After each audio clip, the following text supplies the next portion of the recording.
Yes, people. It's Cass, your host, always going to do the most, and I'm definitely going to do the most right now because I'm going to introduce Mons.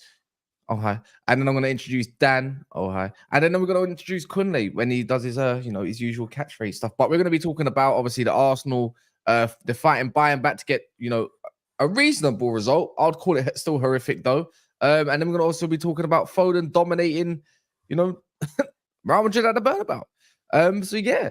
And calling Jude Bellingham overrated because that's what he is. And then obviously Haaland having a stinker yet again. But Eid Mubarak to all the Akis out there as well. Hope you got your threads on. I've got mine on, you know what I mean? So yeah, I hope you lot all got nice plans, etc., etc. Enjoy your day because I think we deserve it after fasting for about a month. But yeah, the full cycle. I'm gonna start with Mons. What you saying, man? It's just, you know what, Mons, yeah? Even though you was there last night, I feel like you wasn't there last night. Do you think? Yeah, man. You know what? Yeah, I think we're a little bit easy. Do you know, like, it's, bro. Do you know? So you see why yesterday, well, in the day show yesterday, I asked, is a draw a good result or a bad result? Mm-hmm. You see why I asked the question yesterday? Because I wanted to gauge the pre-game expectations from the Arsenal fan base. Obviously, I know there were a few of those who thought they were going to smack Bayern. There were a few who were like, actually, not respect these man because like heritage is heritage, innit? But I don't know. I feel like because it's a two-legged game, I still feel like Arsenal are the better team. Do I think they're going to go through? That's another question, but I don't think it's completely over. About it. Yeah, we'll get into it, man. I didn't want to jump the gun too much. Listen, don't get me wrong, bro. That was not a good result for Arsenal. I'm going to crash it on Kunle for that, regardless of what he said, whether he expected to win or not. He knows this. So he knows this, innit? But, yeah, we'll chat. We'll talk. Dan, Chelsea fan, you know all about this competition. The one in the bottom right doesn't. What you saying, man? Yeah, all good, man. I've been a bit under the weather, but yeah, I'm here nevertheless. But I am so excited to see a proper English baller absolutely playing unbelievable at the Bernabeu. Like, how good is that? That is the dream for every kid coming through, and Phil Foden's done it. So I can't wait to speak about that. He is on a different level this season, and what a worth. It's been well worth the wait, isn't it? Waiting to see him develop into the player that he has. Kunle, you don't look too happy, man, but Reece James, anyway, done really well. Oh, yeah, I'll give you that. And Trent, and you know what I'm saying? We never have. But go on. Kunle. Oh, yeah, now, my people. It's your dark-skinned man from the motherland. If you didn't know before, today you go understand. And yeah, I'm not over the moon. I can't lie. But is a 2-2 draw better than 5-1? Of course it is. Of course it is. No, don't do that. But yeah, we're gonna talk about Arsenal. Smash the likes, my people. If you haven't subscribed, subscribe and all of that. And yeah, I know there's gonna be a lot of hate. Everyone else on this panel is not currently in the Champions League, so they're gonna hate on me because I am still in the Champions League. But no problems. Let's go. I don't think this is more of a hate thing. I'm going to be honest, because you know what do you mean? It's clear what's going on here, Kaz. It's fact. That's what it is. No. The thing is, if you talk down on a team, people think you're hating all the time. I've spoken nothing but great about all the top teams that are in the top 3 at this moment. The only thing you could say I hate on, is probably, I don't even hate on them because they deserve all the hate. It's Chelsea because they stink. And guess what? They used to say I used to twerk for them because I actually don't mind Chelsea too much. I'll be real. Like, they don't deserve to be where they are. And the fact that they're not in the current run to help my Man United out in terms of all these trophies and Premier League, it sucks even more because I'd rather them win the league or something like that or win whatever. But that's not the case, is it? But anyways, with the Arsenal thing, I'm quite critical, to be fair. I'm not trying to do up I'm like, you know the little City thing? Oh, we're just little City. Like, I don't do like we're little Arsenal. We used to get battered by these, 5-1 per game. Like, it's dead food. You know what it is? Maybe not you, Kunle, obviously. You're quite reasonable. Let's be real, right? It was the confidence. But the thing is, I was also confident about it because everything screamed Arsenal should win this game. That's a fact. And you didn't. They looked nervy for large parts of the game, especially the first half. Got some confidence. Second half, grew into the game a bit. And then Leroy Sané came off. And that was it. Like, it was pretty much Arsenal's game from there. Do you know what, Kaz? But we could talk all about the little bits. We could talk about all the little bits. And you can't believe you don't. If people in here think that Harry Kane should have been sent off, we'll talk about it. But we'll talk about it. So, yeah. But go on. What's your excuses? Bro, I don't have any excuses for yesterday. To be honest, as Mons already knows, he knows someone like me would be cautious going into a game like this because I still have the flashbacks from previous visits. And yes, although Bayern aren't having the best season possible, they're still a quality side of world-class players. You can't go through their 1 to 11 and tell me, other than Eric Dyer, that there's bad players on that pitch. Do you get me? So that being said, Eric Dyer was in that back line, so we should have exposed that more, 100%. The key for me was the key moment when I think David Raya thought he was a defensive midfielder, came all the way up and then confused Gabriel, which led to the first goal. I think that was the key moment there. In between us going potentially 2-0 up with Ben White to then being 1-1 in the space of a couple of minutes. That was the key moment. And that for me showed a bit of naivety. How arrogant and confident we were for Raya in particular in that situation was what led to that goal. And the experience and the heritage of Bayern Munich just went through. And I guess we were kind of lucky that their two wingers came off the pitch when they did, because that's when we really got in the ascendancy. There's still enough in the tie for me to think that we can get the job done, but I don't know, the naivety in the last two ties, Porto and Bayern Munich, makes me definitely worried going into Bayern. At best, I think we can get a draw and go to penalties and see what happens. I don't know if I see us winning at the Allianz personally. Yeah, even on penalties, I don't think you're winning either. You don't want to face a bunch of Germans. Yeah, for sure. We got a better chance that way, I think, than actually winning outright personally. But let's see. Yeah, guys, make sure you smash the like button. Oh, cool. Yeah, guys, make sure you smash the like button as well. There's 250 of you in here, so do smash the like button nice and early. Help the video out. So it's just a little friendly reminder. It's boring, but we have to do every video because it counts. But yeah, what were you gonna say, Dan? I said it takes a special kind of team to go and win away at the Allianz. So what, the blue bus team? Yeah, literally win Champions League. We've won there before, by the way. Just so you know, we won there before. What year was it, Kunde? Because I was at the game when Bayern turned up in 2013 at the Emirates, and that was some Bayern side. It's one of those. Did you win there? They come and absolutely thumped you at home. Tony there Kroos was like box. back-to-back years where we missed going through by one goal or some bullshit. I think it was AC Milan the year before, then Bayern the year after. It was like they beat us maybe. I think they beat us at home 3-0, and then we beat them away 2-0 or something like that. Yeah, because what it was, I think Chelsea were already out, so I managed to get a ticket for Bayern against Arsenal. Do you know what? Yeah, I felt like that's the best chance Arsenal have had in years to absolutely announce themselves back into where they really belong in terms of football and standards. Similar to the what game? No, I said I think that's similar to the City game.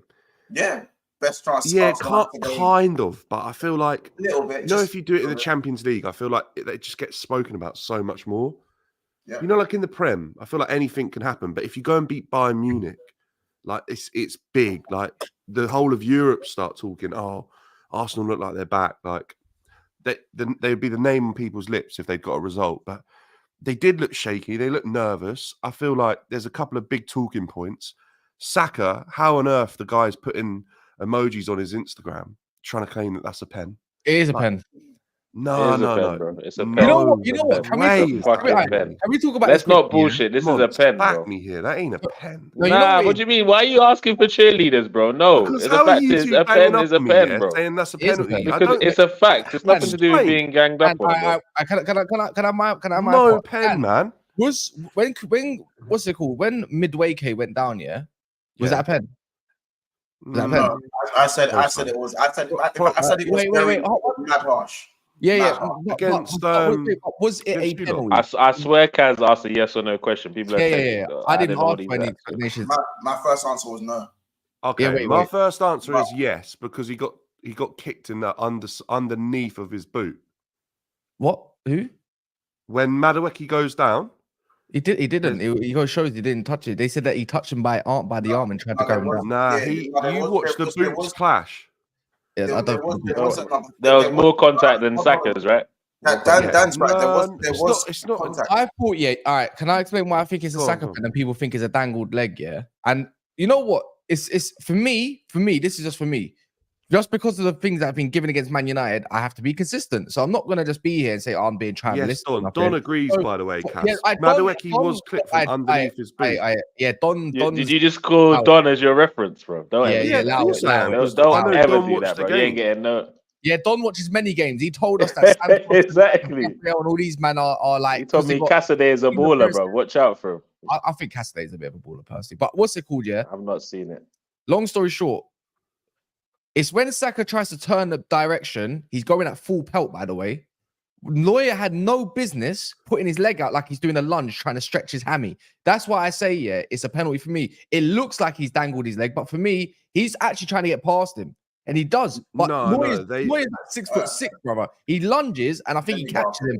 Because, bro, that's considered a bad tackle. He missed the whole ball. So for me, it's a but penalty. they've both done it, Cass, which I think No, is what but- cancels each other Can I out. say the part? Let me ask you something. Can I say the part? Yeah, Yeah, go on. go on. So the only reason why I'm going to say, but I don't think it really matters because Bayern should have the penalty. So I think it cancels. I think it cancels everything out, anyways. It's a bit like If that's what we're saying, cool, but it was a pen. No, Yeah, I see, Cass, I see what you're saying with the but. butt. Yeah, I do see that. Like, obviously, because they should have had one as well, it feels equal. But you can't excuse the fact that one was a definite handball and one isn't a definite penalty. I don't even think anywhere else on the pitch that's given as a free kick because they're both. Bro, are you equally joking? swinging Bro? legs. Are you actually joking?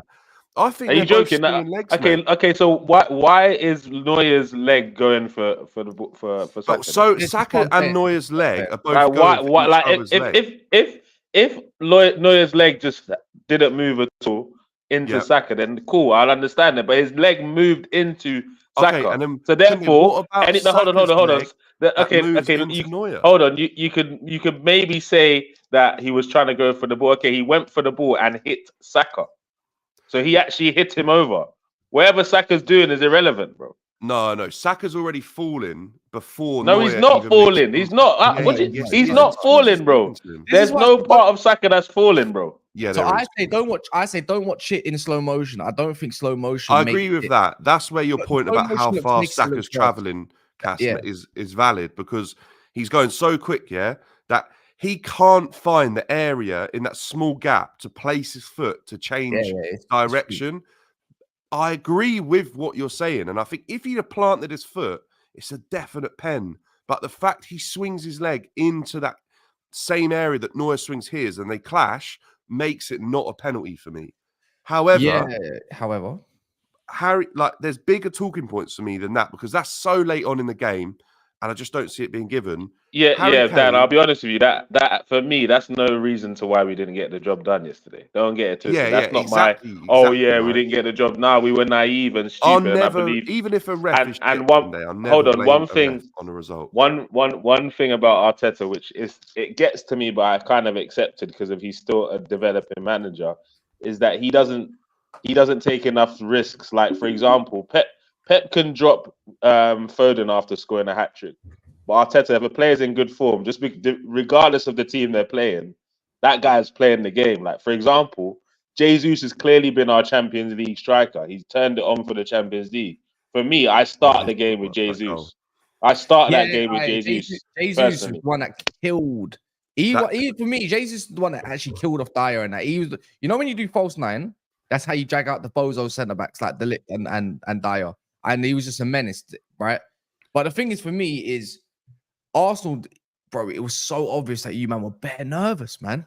Like Ødegaard was a tryhard for a lot of the game. I don't think he was that good until about Leroy Sané coming off. I'll be real. I think he was just doing too much, and it's like, mate, calm down. This is not your game. Martinelli, we're gonna have to start calling him Martin again because he's dropping stinkers now. But the issue is with Trossard, is he better off the bench or is he better starting? Is another question as well. Declan Rice was okay. I mean, he was doing a lot of running, a lot of chasing. I expected you lot to dominate that midfield, like proper dominate them. But they just look quite resolute, in my opinion. And it looked, for large parts of the game, it did look like you lot were playing to the occasion, like not really for the occasion. Can I say my piece on the penalty? I think you got the lineup. Of course. Run it up. Big up Wilkes as well. Big up. Obviously, man. I was with the Arsenal fan base, but I thought it was kind of stonewall. I thought, how can you not give that as a penalty? I still think I can understand why Arsenal fans will actually think it's a penalty, because anyone who says Neuer doesn't move his leg towards Saka is lying to themselves. He did move his leg. He wasn't completely planted. However, if you actually look at how far Saka, he should have just shot. Let's should have rounded him. He should have just shot. Yeah.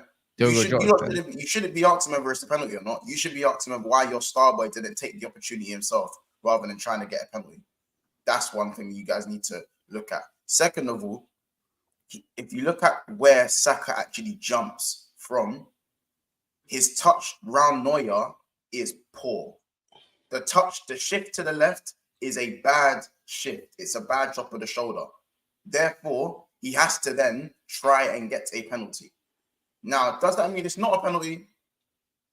Debatable. But he literally, where he jumps from is the distance from where he jumped from where Neuer is and where Neuer is planted is very far. I'm not going to lie, it looks very sus. I'll be real. Does anyone think Harvey Elliott's one was a penalty? No, because he can. No, you know what? Yes or no? No. Do that. Yes or no? No, it was a dive. No. Then Saka's on was a dive. I rest my case. It's not the same, bro. See, Mons makes a great point there. I see what you're saying. The Harvey Elliott one is way more comparable than Madueke's one. Way more comparable. Yeah? Reminded me of Jamie Vardy when Leicester won the league. Vards was doing that all the time, leaving his leg out or sending his leg into the keeper as he was rounding them, and they got a lot of penalties that way. Chaz, do you ever got some like clips of this thing or like images of this? Because what Dad is trying to say here is crazy. What you're saying here is wild, Dan. Why is that wild? Neuer took out Saka. We're talking about Jamie Vardy when Leicester won the league and all this. And also the way, because it's the technique of leaving your leg in to win a penalty. Yes, it is. It's either a pen or it's not a pen, bro. All this wait. It's never a pen. It's never a foul. But what's it called? Yeah. Sane didn't dive. Sane didn't dive, by the way. That was a clear clip from Saliba, innit? That was clear as day. You see I'm just saying, if we're gonna say Harvey Elliott's one's not a penalty, then then we have to use the same energy with Saka. I don't think it's the same, bro. I don't think it's the same. Why is it not the same? Because my man didn't even touch him. Like, exactly. No. Wan-Bissaka did touch him. His standing leg. His right leg got caught in between Wan-Bissaka's. Yes, it did. His right leg got caught in between Saka's. He was going down already. He was going down already. Anyways, what I say, do you know what it is? Look, all right, this is the way I look at it, yeah? No. The way I look at it, all right, the way I'm looking at it, yeah, is the speed of it all, yeah? Look, it's cool. The speed of the Saka, the way he's running, if he wanted to go round Neuer, trust me, we'd have to do a whole circle, bro, like literally a whole semicircle to get round the brother, fam. That's how long his lunge was. He can't even do a diag around it. It would have been difficult. He might still got it. Touch. No, because his touch. Yeah, the touch is poor though. He would have still got it though. Anyways, it's not. Sorry, big ballers. All the ballers. Really and truly, we can talk about other little factors. Yeah, Harry Kane should have been sent off. No way. Don't do that. Don't do that. No, hear me out. No, don't do that. So Harry Kane has done this in football. Welcome. Is that all you've contributed to this stream? Don't do that. Hey, Kaz. No, because I'm here listening, but like this, if you're gonna try to say Harry Kane's thing was a red look, card, you've not even heard. You haven't even heard his argument yet. Welcome. Let him land first, and then you can attack. Okay. I'm saying you're used to going missing for a while, so this shouldn't be new to you. So calm down. Only one time. Calm down. That in peace. What, a dad for 2 weeks? You were being a dad for 2 weeks, yeah? Is that what we're saying? It was international break. After you lot won a game, you forgot you were a dad. Is that what we're saying? Listen, when we lost 3-1 against Arsenal, I was here, so it was just that one game that brother, you were scarce for the whole international break. Don't do that. Anyways, but yeah, go on, Kaz. The thing is, people want me to be objective. Yeah, I'm not even. I want Arsenal to lose. By the way, in the Champions League, I want them out. Whenever they conceded, I was celebrating. Do you understand? Like, I was loving it. I was hoping. I was pissed off that Coleman didn't even score that goal. But if we're keeping it real, in my opinion, right, Kane should have been sent off. He looked where Gabriel was. Then all of us look at his arm movement. His arms go up as he's backing into him. You don't do that. He's been getting away with it for years. It's a bit like when you go for a header with someone and he does that bending over thing and he drop over and hurt their backs, which can actually disable someone, by the way. So I'm just trying to say he's been getting away with stuff like this for time. The guy is a scumbag because he's from a certain club called Tottenham. That's where they all are. So anyways, the whole point, no, not all of them, like Deji's calm. But look, I just think there was a red card. Any other player, no joke, if it was a Casemiro or someone that's a bit more notorious, like Saka, you're sent off, bro. Especially in Europe when they don't see that stuff there, they do not take lightly to it. So that's why I feel like it was a sending off. It looked a little bit deliberate, like he looked like he could get away with it because he's smart. Yeah. So why wasn't it a sending off, Welcome? Why wasn't it a sending off? Did he even get a yellow card? You got yellow. You got a yellow. You didn't get yellow. Yeah. Oh yeah, land your points, Mr. Welcome. I don't think it's a red card in it personally. I think that's just part of the game, really. Of course, it's a red card in terms of today's game. You will probably give that as a red card, and I do get what Kaz is saying. If it's a Xhaka or Casemiro, you're given that. But I think Harry Kane can get away with those type of situations in this because it's Harry Kane. Yeah, I get it because it's Harry Kane. That makes sense. It's Harry Kane in this little day and age. Argument because it's Harry Kane. Are we not going to talk about Gabriel? But the referee had a howler as well. Are we not? It was the referee had a howler. He blows the whistle. Don't worry, we're about to flip it. We're about to flip it. Don't you worry, we're about to flip it. Cool. Do we agree that it should not? Does not everyone agree that it should have been look, even Dan said it should have been a red card. I'm looking at it again. Welcome just agreed too, bro.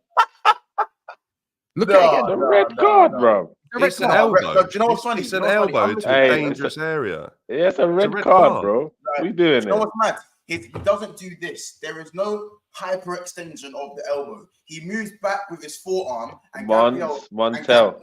No, stop this. Stop babying these man, fam. Stop babying these man, bro. Stop babying these man. The rules are the rules, bro. Let's not do this, bro.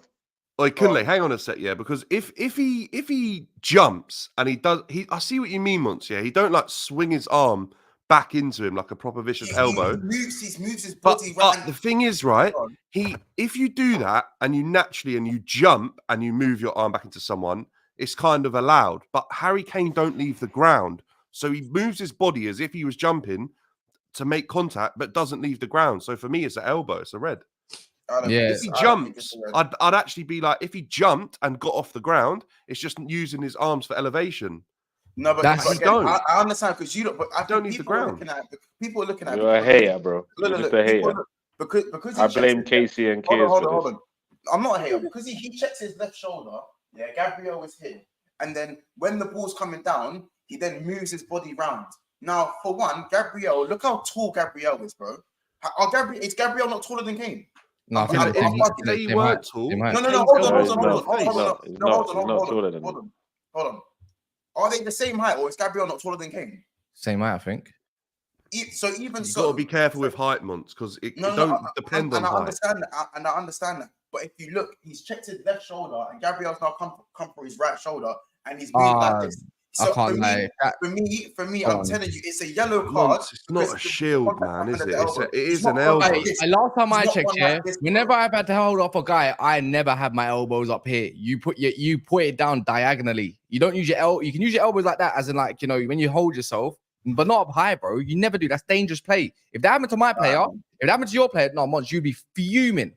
You'd be fuming, bro. It's a yellow card, bro. Anyways, it happens, bro. It happens in football, bro. It happens. Yeah, it happens. He does not hyperextend his elbow. Again, it's a flailing arm, in my opinion. And he tried for me. That's a red card, bro. Yeah, it's a red. Bro, you look at it. He went like this, bro. And Kane's a red card. So he literally went like this, Mons. He went like this. No, we Like didn't. that, bro. No, I'm What are you looking at it talking right now. about? I'm looking at it right now. I'm looking at it right now. Well, the only Right. reason it weren't a red yet is because of his reputation. I think we could all agree Facts. on that. Facts. Facts. Also, anyway, let's flip it. Yeah, we can talk about all the Yeah. excuses. Now, let's flip it to why Arsenal didn't win, and let's flip it to why they couldn't get the job done, and why somehow they did get away with it because Gabriel with his handball. You know, let's get the reasons why they didn't win yesterday. Why did they not win, in your opinion? Because that was 2-1 up. Because, bro, you give that as a penalty, that's 3-1. And that could change the game dramatically, bro. Because what? Referee, you see it clearly, yeah? Referee blows his whistle. Raya gives the ball to Gabriel, and then Gabriel decides to hold the ball for what reason? Yeah, And obviously, he full turns start, his back. little full start. No, it wasn't a full stop because he blew the whistle to kick the ball, right? Nah, but we So all they saw break- that was they an break- accident. Come on, man. Let's not give red Well, cards for accident. accidents. And then man. wait, I and then know. the referee comes out and says to Thomas Tuchel, saying, "Rah, listen, I made a massive mistake." And listen, I can't lie. If you're a Bayern Munich fan, you should be hard done by because like at 2-1 up, you can get that penalty, 3-1, sit back, and then you take the Arsenal to the Allianz. No one wants that cheap penalty. Welcome, man. So That's listen, some fake penalty. people might call it corruption right in front of our eyes. People might say Who's the people? Who's the people? Welcome. I said people might call it corruption. Yeah, but listen, welcome. What is this, bro? This whole thing is what is this? This whole thing is nuts. Why are you trying to deflect? Everything else's opinion. The fact that man picked the ball up when the ball was in play, and Arsenal fans aren't making noise about that, shows me everything I need to know. It's as simple as that. That is more of a robbery than the Saka penalty, which is but the Monts, we've already said that. Let me land. You didn't beat the team you were supposed to beat. Let me land. You didn't beat the team you were supposed to beat yesterday. All I'm saying is that the Saka one is opinion, Kane's one is opinion, that Gabriel one is fact. That is fact. Yeah. Came out, said it was a mistake because of the age and inexperience of the ref. That is fact. Well, you spoke to him, yeah. Tuchel just be chatting, bro. They came out. And Thomas Tuchel said it as well during press conference, bro. He said that the referee came to him and said, "Yeah, I made a massive mistake." Look, I already said the red. I mean, the penalties rule out each other, so I'm okay. But I already said that, so Monts can't come on and say now Arsenal fans aren't talking about this. But we're talking about. We talked about it early on. I said. If both were a penalty, then they cancelled each other out. I said those exact words. So what we doing? I'm saying the Saka one's opinion. The one where he's picked up the ball is fact. They came out and said it. It's fact. If that's the case, then it is Lee. If that's the case, it is a fact. It's true. No, it's facts. It's blatant handball. You cannot touch the ball with your hand if the ball is in play. It's true. Right? Accident. But you didn't know the ball was in play. In a way, right? I don't think it's poor refereeing. I think he's obviously tried to use common sense. He's not actually gone with the letter of the law. Basically, the referee in that situation has suggested that the law is broken because even if Gabriel touches it with his hand there's zero advantage being gained by Bayern Munich in that position, whether he uses his hand or not. So glad you said that, Dan. And the referee has used common sense. Now, that says to me that actually the rule needs to be looked at. And if a hand is used in an area where no advantage is gained, then that creates a lot of grey areas. Maybe that should be changed. But that's not on the referee to change it in that game, right? He needs to discuss that away from it and to the refereeing boards. But if you see something already bad in play in that game, it is a handball. Don't you call it out though? As a referee, don't you call that out? So, that shouldn't have happened. You call it out, not in a game. So when the Bayern Munich fans are protesting that, this is a penalty. So what can't so especially with VAR now, can't the referee be like, okay, hold up a second, let me go and check that, or let me talk to my linesman and see what's going on there, and let's correct that. Even they didn't clock. There's nothing to check. Welcome. There's nothing to check. There was no advantage getting gained there. It's just a calm situation, man. We're just penalty, right? So Sane and I can't remember. I think Harry Kane came up to the referee and said, "Hey, common sense, common sense." So they protested. So the referee has an option now to actually say, okay, whether or not I should go and check that with VAR, right? To make common sense, bro. No, but he didn't want to, bro, because it's common sense. Just like Dan was saying, what stupid reason to give a penalty, bro? That is stupid. No, hold on. I wouldn't want a penalty for that. I wouldn't want a penalty for that. No, it's again. Anyway, you want a penalty for that Saka dive. So let's Not the same thing. It doesn't need to be. It doesn't need to be the same thing. A mistake and a clear foul are two different things. And a mistake and a clear foul is two different things. Two different things. Again, a mistake. I wouldn't be shouting around and raving about a penalty for that situation personally, but that's just me. So it's not a penalty. So it's not a penalty when Gabriel has ball. Brother, I've never. Did I say those words? I never said those words. Then what we talking I'm about? saying, yeah, That's crazy. if we're going by the law or whatever, yeah, we can say it is a penalty, yes, but common sense, just like Dan was saying, there's like giving a penalty there would have made no sense. He wasn't doing it with malice or anything like that. He didn't hear the whistle, and he put the ball in a different. You're absolutely Raya passed him the ball. He didn't hear the whistle. He didn't hear the whistle. Stop this. Now he didn't hear the whistle, and then he grabbed the ball. Stop this. No, hold on. Stop this. We've got a special guest coming. He's not happy. Hold on. Raya put the He's ball not happy. down. Raya put the ball down. He saw Raya put the ball down, and then he's passed the ball. Raya didn't roll the ball out of his hands. Yeah. He didn't throw the ball to him. He put the ball down and passed it to him with his feet, insinuating that players restarted. Now I understand he didn't hear the whistle. Yeah, I can understand that. But he needs to show his own common sense and see that his goalkeepers played him the ball with his feet from the position that he would take a goal kick every time, like what they do for Arsenal time and time again, in training and in a game. They're used to that. That's how they play out. Yes, I play for the back. Yeah. So again, he needs to show his own common sense and know that plays restarted because of the way Raya's taken it. So yeah, you can do. You're smiling because you know. You know what I'm saying? No, I'm smiling at the comment section, man.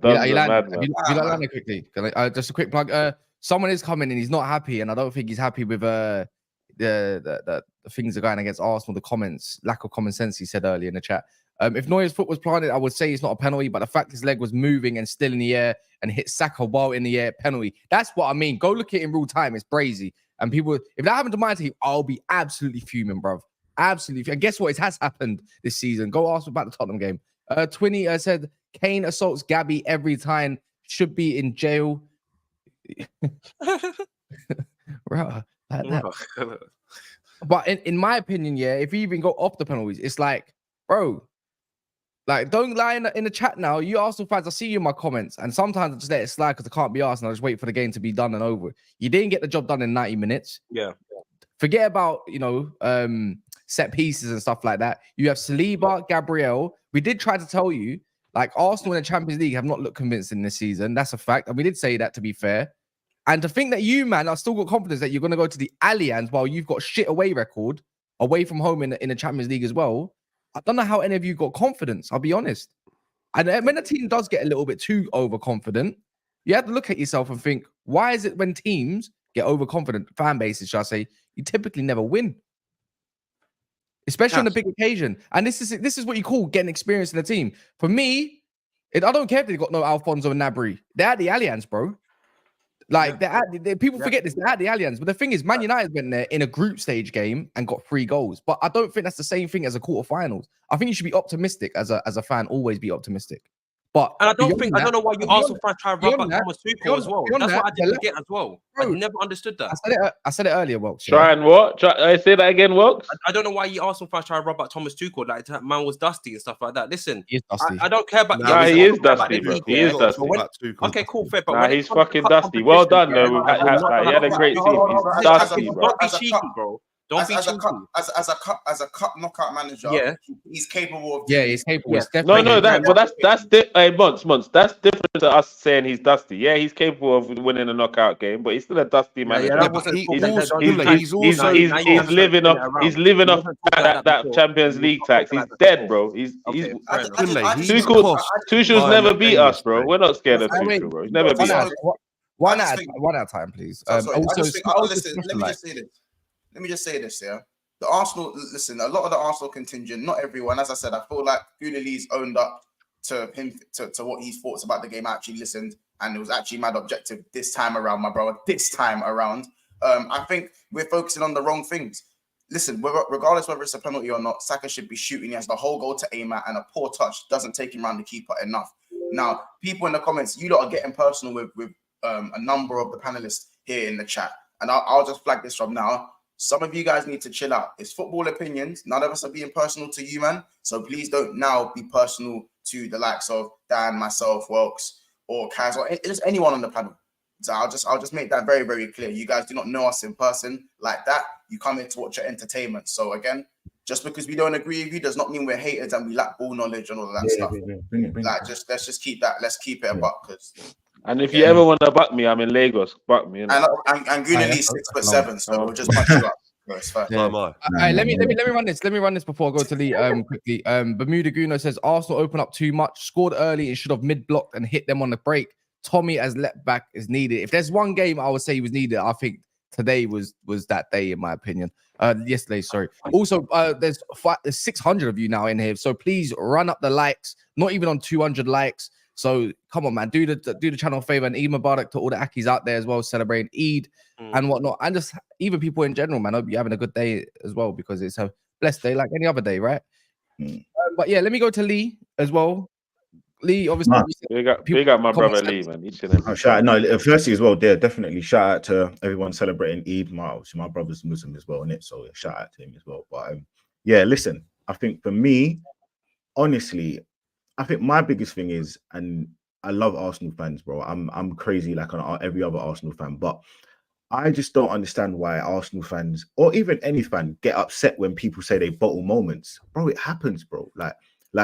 Like we've all everyone said on here is a man, bro. You've gone to a girl and you bottled a moment, bro. Like it happens. So yesterday, are we going to talk about Bellingham? Because I feel like he was great yesterday. Oh yeah. We'll get to that. Let's be fair. Saka, I thought he had a good game. I thought overall, he did. He actually was great. I thought Davies. Yeah, but I think only first half, Unily. I think second half they doubled up on him. I think they clocked after Davies and Gnabry started to double up on him. Over the course of the game against a very, very athletic fullback, I thought he did okay. I think he did okay. He did better than what he's done against Ake. He's done better than he's done against Gabriel and a couple of the other fullbacks, Robertson over the years. But I will be very, very honest. The penalty decision for me, there shouldn't be a penalty decision. You shouldn't have got. Yeah, you don't have to go there because he bottled the moment. It was the easy option to get a penalty, which wasn't a penalty. It wasn't. It just wasn't a penalty. But I don't really care about that too tough, because I don't think that we lost the game, or say we didn't win the game because of that. My annoyance is with the penalty, with the penalty decision that Bayern Munich are talking about now, and everybody's saying that's a clear penalty. People need to understand it's not a fact, because by the laws of the game, you are protected. There's a law 18 that says that there has to be clear and obvious moments where objectivity can come in from the referee. So it isn't a fact. That was my point. The fact is that it's not a fact. It's down to the referee's discretion to use his common sense to make a decision to give a penalty depending on the moment of the game, which he did. It's law 18. It says it clearly. Now, everybody's going to say, well, brain, he should have used his brain and not pick the ball up. I understand that. But we have to use our sense and say, we all, as football fans, always say, bloody hell, this guy ain't a referee. Why is he a referee? He's never played the game before. Brother, we all know that referees never use their common sense. So why is it when he's using his common sense, nobody wants to use that now? Where's the objectivity? Why is it when it comes down to football, we all when a teacher speaks, you lot need to listen, man. Come on, man. We've got to keep it real, bro. You just said Saka's one wasn't a pen, Kunle. So again, they're not going to do that. No, it wasn't a pen. No, let's focus on what he's discussing, man. And we'll get to the Saka part in a second. No. Be careful what he's talking about. You're going to be brandished a hater. The only decision. There's been 3 decisions in world football that I know of that have been clear and obvious factual decisions that have been wrong. The Arsenal decision against Brentford, the Liverpool decision this season, and the VAR when Aston Villa didn't score against Sheffield United and there was no VAR. And actually, last season when Arsenal played Liverpool at home and Saka scored and he was offside and there was no VAR. That's the 4 clear decisions that, and funny enough, 2 of them are going against Liverpool, that are factually not goals or shouldn't have been given as goals. Everything else is subjective. So when we say this fact is not a fact. And you could put the Newcastle Arsenal thing in there if you wanted to. But again, was it over? Was it like the shape of the ball? We can't say. But for me, I want to talk about the players, because why do Arsenal fans, why do people run away from the grind? Arsenal in the first half especially bottled it. Their asses fell out. The light was too bright, and they didn't perform. They were doing things that they didn't do. They haven't done for the last 24 Which games. players would you say specifically didn't perform? Saliba, Raya. I wouldn't really say Gabriel. Saliba, Raya. I would say Ben White. The finish, he normally slots was at missing home. as well. Jorginho, Declan Rice, but okay, I'll give it to him. He was on a yellow card. I thought Odegaard was dropping deeper, but again, the manager, I feel like he set the team up wrong. Why is it that we can't be objective on that game? Nobody, bro, I love all the Arsenal players, bro. I love them all, but you can be objective. Martinelli, again, I'm not going to go too harsh on him because I feel like Kivior, people can't keep, people don't rate Kivior and they say that, oh, he's only objective, so he's only a system player. But when it comes down to Martinelli, he has to do everything for himself. Can we be a bit objective? Can we not just say that he's not really getting the help he's getting, but he's also not performing? Two things can be true. So that's all I'm saying to you. Like, has not Kivior been your main kind of sort of guy? He's kind of kept. No, he's been a cog in a system, because it's been Ben White or Zinchenko has been the outlets and the inverted fullback thing. So for me, I just think the setup was wrong. Some of the players didn't perform, but in the second half they were a lot better. But the overarching thing is, for me, there should have been a red card on Harry Kane, because he clearly looks, looks and he puts the elbow out. The same way how James Maddison should have been sent off for Tottenham the other day. Like, there's no one saying, oh, like these are dirty players. Well, I think Harry Kane is a dirty player, but no one's saying he's a dirty player. It is what it is. And my last thing I'm going to say, because I feel like I'm on this crazy rant, bro, I'm happy that Saka dived. I'm actually happy. In a part of me, it's like, bro, be dirty. Mane did it. Salah does it. Harry Kane does it. Drogba used to do it. Henry did it against France, for France against Ireland. Man, handballed the ball, and he scored. Bro, it happens. Be dirty. You ain't got to always do this niceness stuff. You ain't always got to do that, bro. But the same. Yeah, but you say that for your team, Guna. But then when it happens to you, when it happens against you, that's when people go hoorah. That's the whole thing, innit? My point is though, welcome, own it. If you're gonna dive, the Saka thing, don't do the emoji thing afterwards, bro. Own your shit, bro. We know that Harry Kane's a dirty bastard. We know that he does the sly stuff. We know that there's dark arts. We know Havertz even does the dark arts. Look at even Havertz in our own Havertz team does is dirty. Havertz is do dirty. it. You know what's funny? No one's even spoken about Havertz's dive earlier on in the game. Bro, it happened. Yeah, my point is it happens. We Havertz has died a couple of times. All I'm saying is just own it and move on. You ain't, because you could have won the game for us in a different way, and you decided to do it in the easier way. You tried to do the cop-out thing and get the penalty. You didn't get it, and that's it. Own your shit, bro. That's it. No one. I'm not mad. I'm actually not even mad, really. That I must praise your manager for the substitutions, though. That's one thing I can give you a praise. I think it was a good time to bring on Gabriel Jesus and Trossard. A good time. It seems that seems to be working. There was one stinker, 30 minutes. Bring on Trossard and but welcome. The thing is, he should have started with them. That's the biggest issue, isn't it? There you go. I think regardless of what Havertz is doing, it's clear what Jesus has been doing in the Champions League. He's got to start through the middle, bro. He's been our best outlet, man. I don't know why. Yeah, but you know what it is? Sometimes we can understand why Arteta started him, because of the form he's been in it. Like Havertz has been very good in the Premier League, and Arteta's obviously thought, okay, maybe this can translate into the Prem. The thing is with Trossard is that Trossard, every time he seems to get, well, most of the time he gets the opportunity to start, he doesn't really light up the attack in any sort of way. He kind of just closes through the game. Yeah. And I feel like Trossard's always been better off the bench, even though I actually think Trossard's your most lethal finisher in front of goal, in my opinion, from what I've seen. And I think the only thing with Martinelli, I understand, even though for me, Martinelli's quite limited and this has not been a good season for him, he's the one who injects pace in your front three. No one else has electric pace. Saka's quick, but he's like deceptively quick. Like, especially the highlight of Munich is like he's actually burners in it. So like against City, you want Martin. Like, remember when Trossard received the ball and you couldn't square it? You want Martinelli there in that situation.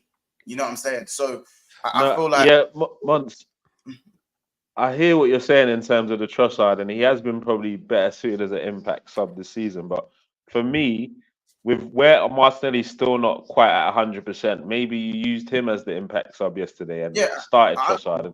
In terms of about Trossard as well, he's the only player in our team that I know if there's an opening, he's going to shoot. He's not going to take a touch. He's not going to turn or drop a shoulder. He's banging it off every time, bro. And that's one thing I like about it. You need those type of players in Champions League. I hear it. I don't know, man. I feel like the Havertz thing. I feel like a game like this for me is out of Havertz's depth in it. Like it's cool that Havertz is having a good run. And he's had I don't know, Mons. Come on, he scored in the final.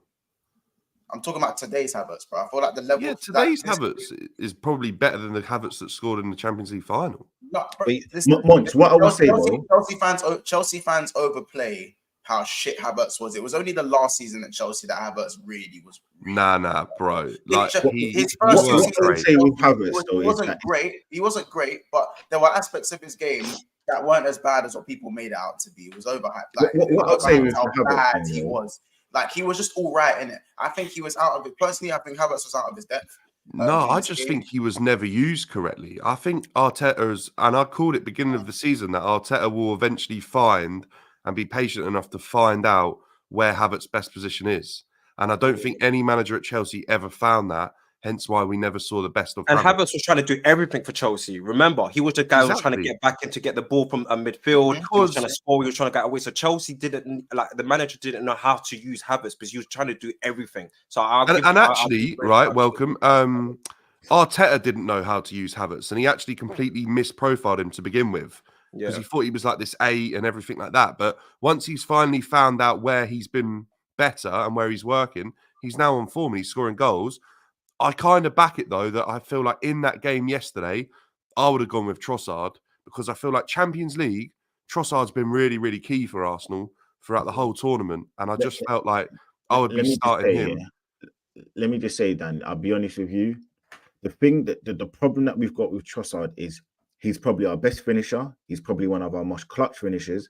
But as a starter, he's not a great starter. He's a finisher. And we've got in our squad, we've got players that are starters and finishers. And I think with Arteta, he's trying to adopt this whole NFL, NBA kind of, squad.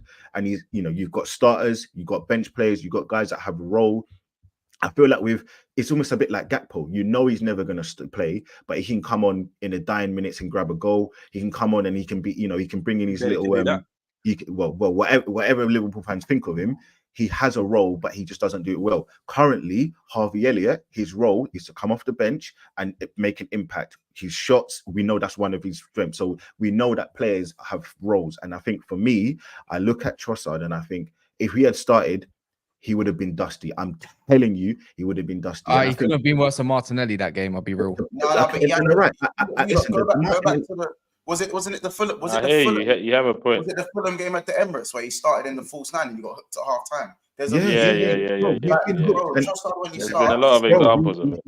He's not great. So he comes up. The thing, and listen, I'm not going to ever say he is this player, but he reminds me of Ole Gunnar Solskjaer, where I feel like with Trossard, he really analyzes the game and comes on and sees what he has to do and how he can make an impact. I feel like that's why he's great, because his IQ is extremely high. And the thing what I like about him, he takes shots. And he doesn't take shots like Partey, as well as Partey is a good player. He doesn't sky them into Rosette. He actually gets finishes. Yeah. So for me, look, like, but compare that to Odegaard, because why doesn't Odegaard shoot? And I'm starting to notice more. No, yesterday. You not yesterday. Yesterday, you could have squared. He was trying to lick up shots. No, Welcome. He was trying to lick up shots yesterday, but they got blocked. He definitely tried to lick up shots yesterday. That's what I mean. He was a try hard yesterday, bro. Like, honestly, he actually kind of annoying to watch. When you say try hard, as much as we're going to be critical of Arsenal players, but Odegaard don't shoot though. Like he's playing. You don't shoot enough. You don't shoot enough. No. It was not the Odegaard that I personally been seeing in this half the season. When I say try hard, like he's doing too much. Like sometimes he was just rushing, trying too much. Like, relax and be the Odegaard that we know. And do your dictating thing, trying to force passes, Bro, he was doing it for a lot of the game. He only was everyone else was so nervous. That's why, Kaz. I disagree. I think people weren't on his wavelength. I think he was trying to move the ball at a certain speed, and I think the players around him. He's a great player. Everyone knows I call him an alien. They weren't. For me, Odegaard was doing off the ball. He was phenomenal. There were times that Musiala would have been in because he'd already beaten 2 players, as he does. He always beats the first 2 players. He gets past. Odegaard would recover. Yeah, but that's got nothing to do. That's got nothing to do with that. I'm talking about his attacking display. I said off the ball he was really good. Yeah, off the ball. Yeah, on the ball, like he's trying to make things happen. His job is to make things happen. So if yeah, you're but saying he's try hard and he's rushing things, he wasn't rushing things. I'm looking at Havertz. I'm looking at Martinelli. I'm looking at a few of the others around. Not so much Saka because I think actually Saka they linked up quite well, especially in the first half. But he has to move, he's trying to move the ball quicker because the rest of the team throughout the game, up until I'd say the Sane sub, were moving the ball too slowly. Yeah, but I don't know. Doing defensive work and all that. I'm not calling him, by the way, because I don't like him. But it just sounds like the same criticism I'll give to Bruno Fernandes, bro. It pisses me off, innit? So it's the same thing. So watching, I think that's why they get the armband, though, Cass, innit? That's why those players get it because of their actions. I think he's a moaner, like Jude Bellingham, moaner. That's what flipping. Well, let's move on to Bellingham, by the way, because a lot of people are asking for that. You know, we'll do this. ESR's goal against United when the ref blew just after the ball went in the goal because De Gea was down injured. You have to ref based on the law, is what Sean is saying. I remember that. It got counted as well, didn't it? Yeah, it got counted. Yeah, that was mad. De Gea was what a pussy, man. So Arsenal fans wouldn't be fuming if it was Eric Dyer had a brain fart moment and did the same thing. Big up the panel, Solomon says. No, I don't feel like nobody's saying it's not a penalty, but I'm saying he's used the laws in his favor in a way that he believes and the judge adjudicated to be correct. No one's saying it's not a penalty, but he's used common sense. He's used law 18. It's there in the rule book. It's not like that's my only point. I was saying it's not fact. It's conjecture, which means it's down to an opinion. But by the way, is there any sort of concern with the way that your centre backs dealt with one-on-one situations? Because yes, they just I saw in transition today, you lot be a bit more risky and expansive with your play to try and obviously make things happen, innit? And obviously there were times I think it's easy there. Hold on, let me land. There was obviously times where I feel like there was a lot of rush of blood, a lot of lost duels, and you kind of these are like the duels are something you always associate with Saliba winning pretty much all the time. Like when do you not see Saliba winning duels? That's, you know what I'm saying? Like, is there any concern now? Or do you think it's kind of just a one-off? Zero concern for me, bro. Zero concern. Like, because for me, it seems very Months, I've answered your question, so all this extra bits. Zero concern. Zero concern, bro. It was a one-off. It was a one-off. Nah, bro. Like, he wants an answer. I'm answering, and then he was adding more. First of all, there's more than one Arsenal fan on this panel. And there's a reason why I asked that question. I didn't ask the question for no reason. You are now having to go away from home with a more hostile crowd where you're probably going to have to go for the game at certain points, which is going to leave your centre-backs a little bit more exposed, similar to how they were on the transition yesterday. So is there any concern in that situation, especially with a Leroy Sane ducking down your centre-backs in a one-on-one situation? Because in their isolated situation, they weren't good. They weren't good. They're great as a pair, and they've been really good this season. And all I've been spoken about is your defense. Is that cause for concern in the reverse leg at the Allianz? That has to be concerned, by the way, because Dan, are you telling me how I'm supposed to answer? You're telling me what's going on here? No, you spent 5 minutes asking me a question, and then you came with you have to be concerned. I said no. Couldn't I said no. Okay, I'm saying no. You sat there and was quiet because you realized you made a really I was waiting for Guna Lee to answer, maybe. But Guna Lee gave me the. Neither of you two replied. So I'm telling you that yesterday, and I'll back up Monster's point here. Tell me your opinion, not that we should be concerned. I will. Two things. You said we should be concerned. I would be concerned if I was an Arsenal fan because two things were shown up yesterday. Let me speak because. Yesterday, you saw one that if a game is taken to your centre backs, they get scared, they get nervous, they can't deal with a physical striker. Harry Kane's up there, the best in the world. But if people go and apply themselves to one of your centre backs, they will show and they will shrivel up and they won't be able to play and look like the player that they have all season because no one's taken the game to them. They looked scared yesterday against Harry Kane. Second of all, Sane absolutely was destroying your team, and I cannot believe Tuchel took him off because ultimately I think that cost Bayern Munich the win. Injury precaution, by the way. Just quickly, injury. Oh, okay. He didn't play the last game. Yeah. In all fairness, right? Oh, he doesn't like each other, by the way. No, they don't. Shown that Arsenal, and this is what happens when you have Jorginho on your side. If a player can run through your team with pace, players like Jorginho are a serious weakness. And this is the one thing I always say of Tuchel. He is exceptional at identifying teams' weaknesses and hurting teams through those weaknesses. And that is why he's so good in cup competitions. Ultimately, I actually think that he'd identified a weakness in Jorginho because he knows him and he knew that pace was obviously going to be a key factor there. And Sane was obviously directed to be carrying the ball through those areas. But I would be worried because I feel like that's highlighted two massive things that no Premier League coach has identified yet, really. I have to disagree about now going forward, listen, what I would say, do you want to go, Kaz? Do you want to go? No, I was just going to say I have to disagree both things. One, Gabriel and Saliba are very good at dealing with physical strikers. Haaland being one of them. If you want to go for... What about Tony? What about Tony? Tony, well, they beat them. They beat them. They beat them.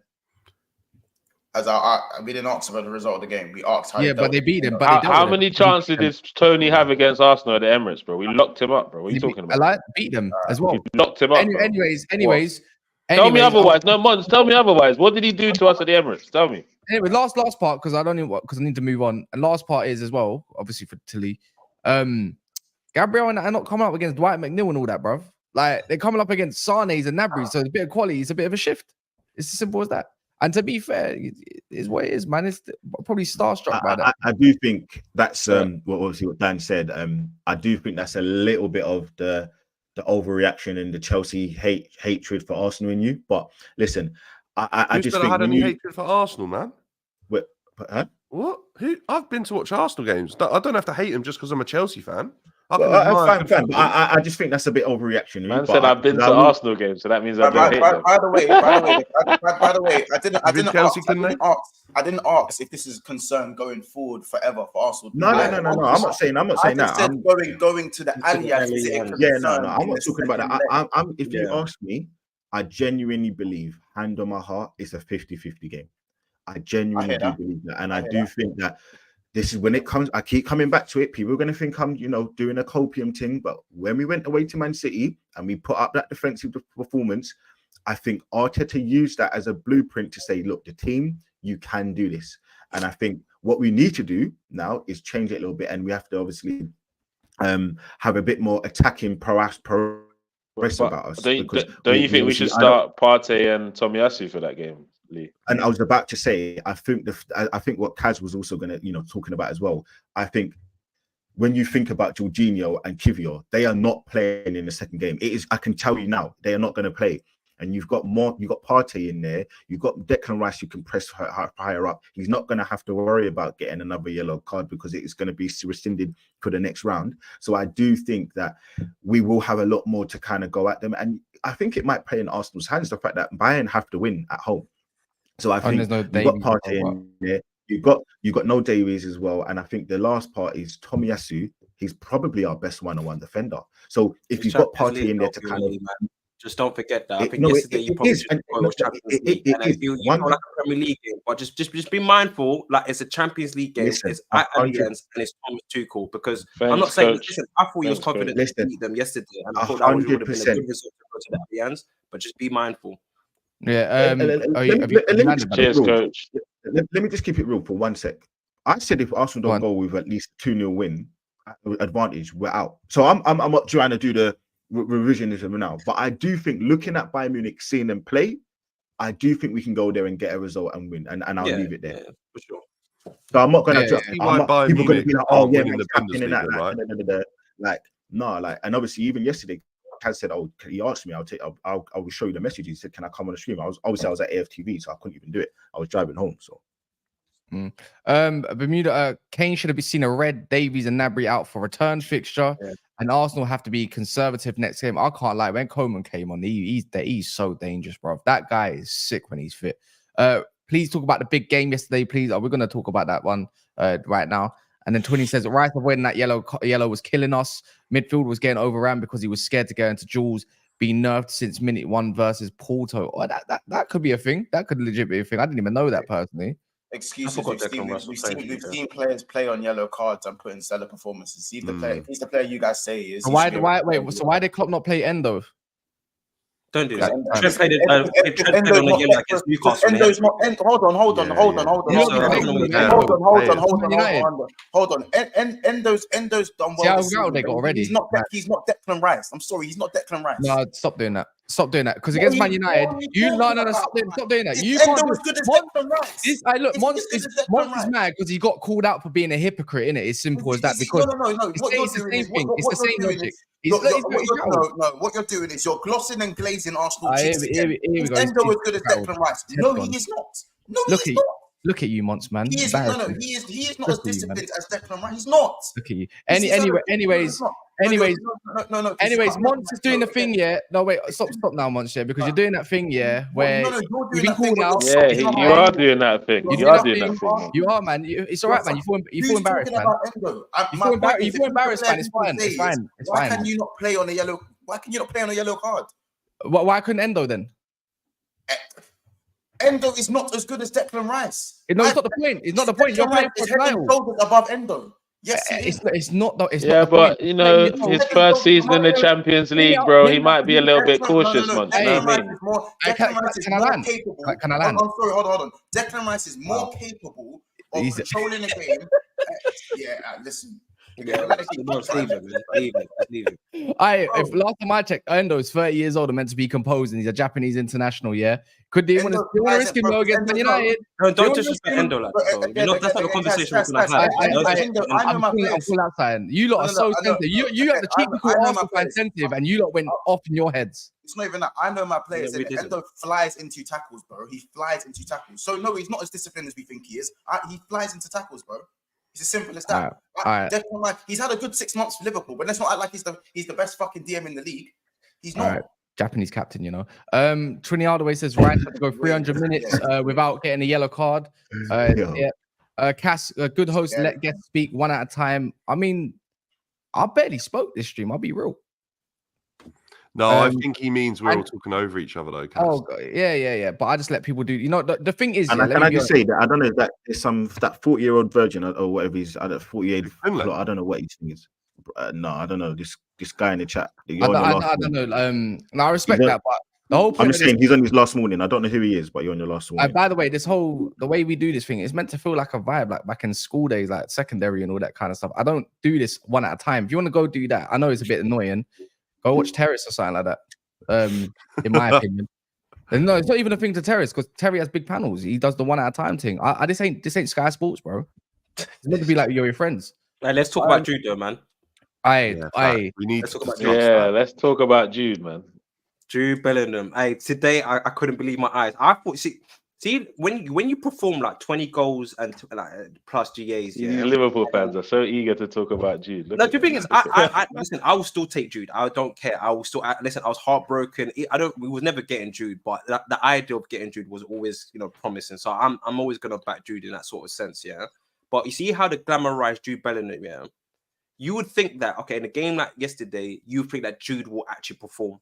This guy was just in an island by himself. And I don't know if that's because he didn't really have Tchouaméni, because Tchouaméni usually played, him and Tchouaméni have a good sort of relationship and stuff like that. But listen, him throwing up his arms left, right, and center like some sort of crybaby, don't have that stigma on you, bro. Don't have, and you're lucky you're at a Real Madrid team that still wins and has heritage, yeah. But at the same time, because if you do that in any other club, you're just going to be an annoying footballer, that crybaby footballer. So just be very cautious about that. But Jude Bellingham had an absolutely awful game. And he was just crying at Vinicius. Vinicius was actually doing things. But I don't know why Jude thinks that, because he's at Real Madrid, I'm the guy, got the number 5 shirt, everything should be done for me kind of thing. Shut up, bro. Listen, you got to still earn your stripes at Real Madrid, bro. Listen, likes of Vinicius and Rodrigo can still have their stripes at Real Madrid because they do their thing and they come in, they do their thing for Real Madrid. But Jude, just because you're there doesn't mean you don't have your stripes yet. Let's not forget that. Like, you have no trophies under your belt. Yes, you're doing well this season, but at the same time, you do not have your stripes, bro. So Well, you don't so need what- to do that crybaby Well, thing. can I ask a question then with the certain energy stigma here? So obviously, like Jude was crap yesterday, but isn't this kind of seen as an overreaction because it's one game with a second leg to play? Whereas if we were told that just now, I asked a question about is there concern for the second leg, and it was brandished as reactionary and an overreaction. But now we're sitting here talking about Jude. I'm hearing Judelinton, the light skinned Fernandez, the brown skinned Bruno. Wait, Months, can Raw, for real? Is that what people are saying? Guys. Wait, 1 minute, Gunnar. If you watch Real Madrid, yeah. So this is what I don't get as well, because even actually, I don't know what's his best position. But sometimes I see Jude as a striker. Sometimes Jude will play as an 8. Sometimes he'll play as a 6. So I think he's best as a 6, not a 10. So Ancelotti, there's times where this season he's been drowning. Man are calling him Black. Wait, that's fucking funny. Man are calling him Black Tommy. Wait, someone called him Black Tommy. Oh my god! No. You don't cannot. The hypocrisy is mad. Yeah, you man are crazy. This internet is a wild place, from Black Tommy, you know. I know. Wait, guys, can no. I need people. I want people to focus for a second. Go on. I see how football is crazy in it, and I know because we're in this country, football moves different in it. But why is the angle not that Real Madrid bottled it? They had no Walker, they had no Ake, they had no what's his name, Edison, because he didn't start. De Bruyne didn't start. Why all of a sudden is it? I think it was a shootout. I think these people are not trying to defend. I don't think but no one supports Madrid, Unity. That's why no one really says. When we played them, the whole rhetoric was a lot different. We bottled it. We didn't do this. We didn't do that. And now all of a sudden, No. But my point is everybody online was trying to get onto Arsenal because we should have attacked them. We should have done this. They were there for the taking. We went to their home and we should have done this, done that. Hold on a second. Why did Real Madrid not win them yesterday? And they went full hell lever and still couldn't beat them. So my point is that this is where the hyperbolic thing of, everybody's cussing Jude now and saying he's not this, he's that. He didn't play well yesterday. I watched the game. I watched both of them simultaneously at the same time on 2 different TVs. I don't think he played well, but I did. It's hilarious how one angle is Arsenal didn't do this, didn't do that, but all of a sudden, there's a chance for Real Madrid, and there's they don't roll them. Man City, but you're looking at 2 different teams, Lee. You're looking at a weak Bayern Munich side, whereas you're looking at arguably the 2 best teams in the world going face to face. A weak Bayern Munich side, then. Tell me the weak players in that side. You know why? Let me just say to Kune why they're weak, because this Bayern Munich side regularly win the league, right? And they're second, and they are weak. They've got a lot of injuries. Go on, Lee. Go on. We are told that we have no world-class players. I actually hold on, Dan. Go on. We are told we have no world-class players, whether you want to go with that rhetoric or not. I actually looked at the team yesterday, and every single one of their players for Bayern Munich was starting for their country, other than Eric Dyer. I literally did it all yesterday. I don't know if Sabitzer starts as well. But they finished 6th, Clearly. They finished 6th, so they can't be world class. I mean, they finished 2nd, sorry. They can't be world class. I don't know if Lyman starts. Sorry, not Sabitzer. Yeah, he's at Austria. No, but Gunali, as Dan is saying, because they're 2nd in the Bundesliga, they can't be considered world class now. I haven't said that. I haven't said that. I just said you just said a weak Bayern Munich team, but yet their front four is Gnabry, Sane, Kane, and Musiala. Which part of that is weak, bro? Show me. What? That's a weak Bayern Munich side because of the. That sounds mad weak still. But Dan, you got to keep the same energy though, because we don't have no European pedigree. These are the angle that people go off, and they've won 6 Champions Leagues. It's a Champions League. That's what Welcome has just said. When we go away, and that's what you said, we're going to lose because of the atmosphere. I didn't say you're going to lose. I didn't say. Well, no, we could. It's a champion. You basically gave me. It's like Champions League, so you got to respect the competition. So what side of the fence are you sitting on? 3-1 win then. Why did you? What do you mean? What side of the fence? No. Can you let him land irrespective of that comment, Mons, please? First. I haven't been able to land all sessions, so. Okay, cool. Hear what I'm saying to you. What? This is more specific. You've been landing planes everywhere. What do you mean? This is more specifically at Dan. Yes, I predicted us to win 3-1 yesterday. Yeah, but from the outside looking in, the whole idea is, oh, Real Madrid, they're this amazing globe-trotting team. But when we played Man City a few weeks back, and they had a weakened team, and we went to their ground and they haven't lost at home since December the 2022. It was all, oh, Arsenal are, they're bottlers. They didn't do this. They should have attacked. They should have done this. But when we defend, Man City don't win. When we attack, Man City still don't lose the game. Yeah. So for me, I'm sitting here saying, well, why is there no Real Madrid bottled it yesterday? Because they were missing 4 key players. 4. I ain't gonna lie though, yeah. On that notice, yes, they did bottle it. Yes, Man City little broed them, but I ain't gonna cap here. See, that game there had some world-class goals in there. Yeah. Well, Vardy's goal was right foot world-class. No one expected that. But they humbled Real Madrid. No, they humbled Real Madrid. Unbelievable goal. The fact is, yeah, you have to give Man City a lot more respect, bro. It's one of them things. They even I don't think you're humble them, Cass. I don't think they did live bro them either. 100% humbled Real Madrid. What are we doing? They didn't. I don't think it was 3-3, bro. The game ended 3-3. How's that? How's little bro thing? If they won, then it's a little bro thing. But other than that, well, and Vinicius and Rodrigo was cooking as well. Listen, let's No, Kaz, real talk. And it were great goals. Like you said, Kaz, there were great goals, yeah. But let's not think about like City didn't bopped Real Madrid off the park or anything like that. It was a good game and with great goals. All of the goals were bangers and stuff like that. So Man City didn't like little bro. Yeah, Kaz, you can't. Last season, you can't little bro man with a draw, bro. You can't little bro me with a draw. No, bro. Real Madrid, you little bro me with a draw, bro. If you start interrupting, maybe I can tell you, Sire, man, because boy, you man love talking over when I talk, but when everybody else, you want to be quiet. Say your rhetoric. What's anyway, the whole point is, bro, Real Madrid fans, go look at their faces. They were quiet. You didn't hear that flipping spray paint breath the way Spanish fans cheer, did you? Because even Valverde in the interview was disappointed. The fact is they effed them up last year. Go check what happened when they went to the Etihad. What's going to happen this year when they got no Tchouaméni and there's no centre-back, no Courtois? Don't tell me that Man City don't have their number because they do. Yeah, but Kaz, you're now saying different things, bro. Yeah, you're saying different things. So you're saying different things. You said they lit. You're telling me that, Bob. Yes, they have an expectation. Tell me how Man City little broke Real Madrid. The fact of their record at the Etihad, humbled. The fact is they won't win there. We know they won't win there. The fact is, because Real Madrid fans, go look at the consensus. Go look at Big Steve's interviews and what he done and everything. Bro, they were confident they were going to win. They said... We all watched the game, Kaz, yeah? We all watched the game. Let me finish. No. Let me finish. You're doing a nut thing right now. All watched the game. Bro. I don't even want to do that. I ain't even going to cap. This is the last time people come on my stream, and start disrespecting me when I talk, because when everybody else, you want to stop. I stop when you talk, so now you can do like that. Now you can hear me from the back like a little kid. So anyways, the whole point, what I'm trying to say, Welks, right?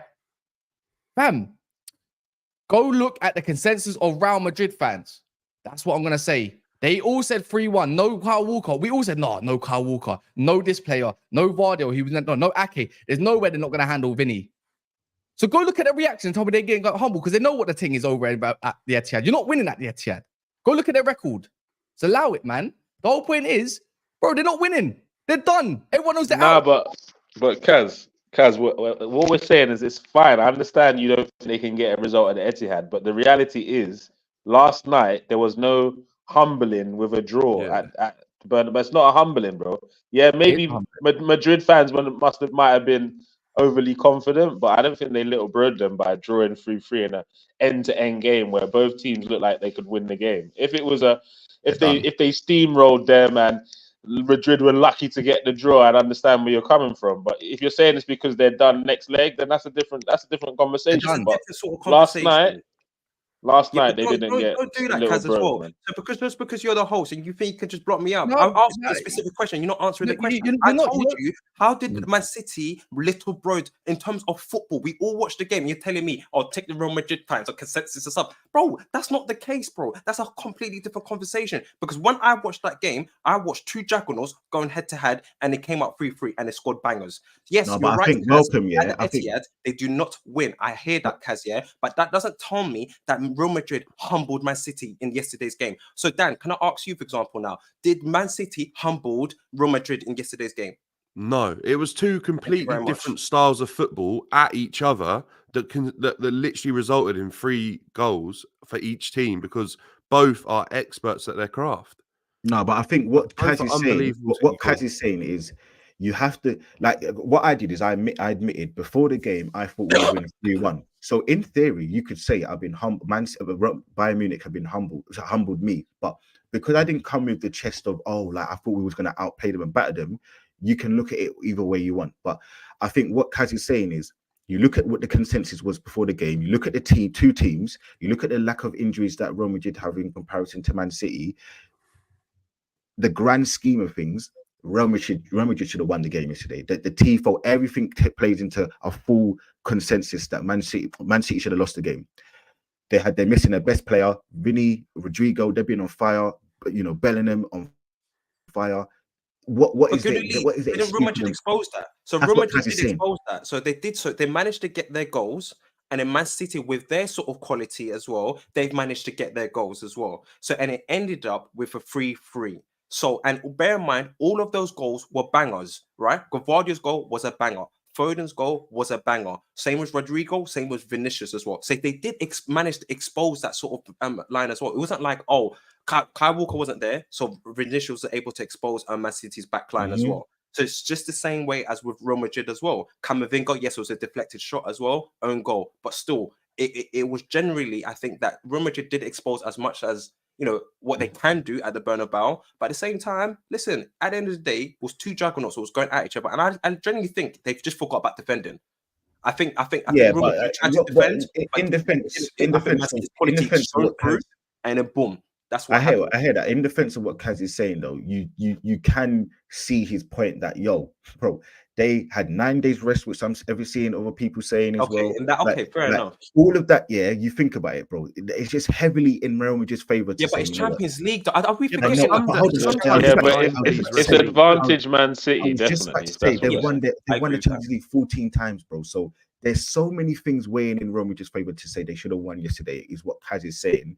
They look to be humbled, bro. And when and Kaz was saying, bro, when it comes back home to Man City, their record is formidable, bro. They're gonna probably smash them. So really and truly, before the game, they're talking one way, and then after the game, Man City have gone there and got a result. So yes, it's 3-3 on the scoreline, but throughout the game, Man City had some good periods of play, and I think Real Madrid had a bit more, obviously, good periods of play. But I don't know, man. I think. What about Erling Haaland? What about Erling Haaland then? Let me leave just quickly, bro. I think the reason I understand your rhetoric and when you're saying about the whole energy towards a team, but with all due respect, you man are not Real Madrid. No, not me. I'm talking about because you used the logic of how when Arsenal played them compared to how there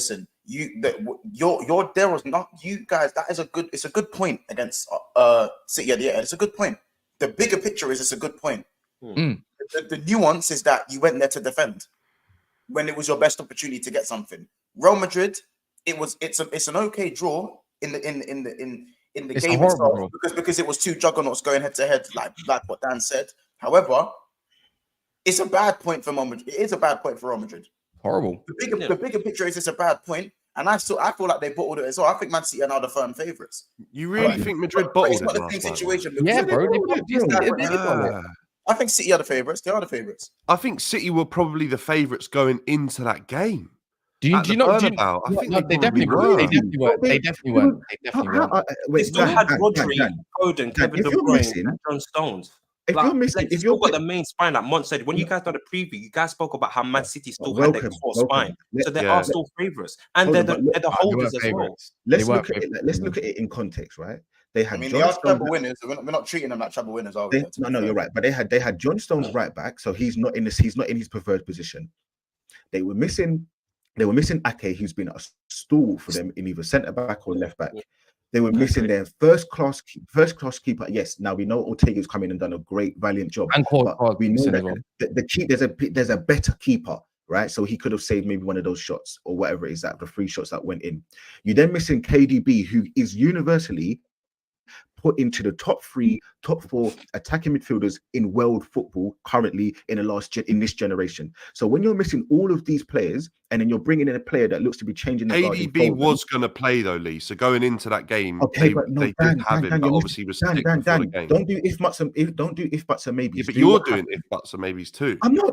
How? I'm telling you what happened. For the team. Yeah, but you're saying they did going into that game. They did have KDB. Dan, focus. I'm telling you what happened. You're telling me what could have happened.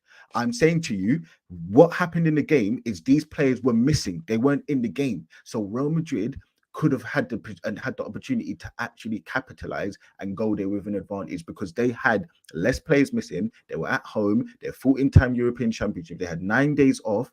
All of these things were in their favor, and they left with a 3-3. So the result looks to be equal, and the performance was better. But yeah, when you look at it, Real Madrid haven't gone and capitalized, so they bottled the opportunity to go. Can I chime in? Hold on. Lee. Right now, I'm not gonna lie.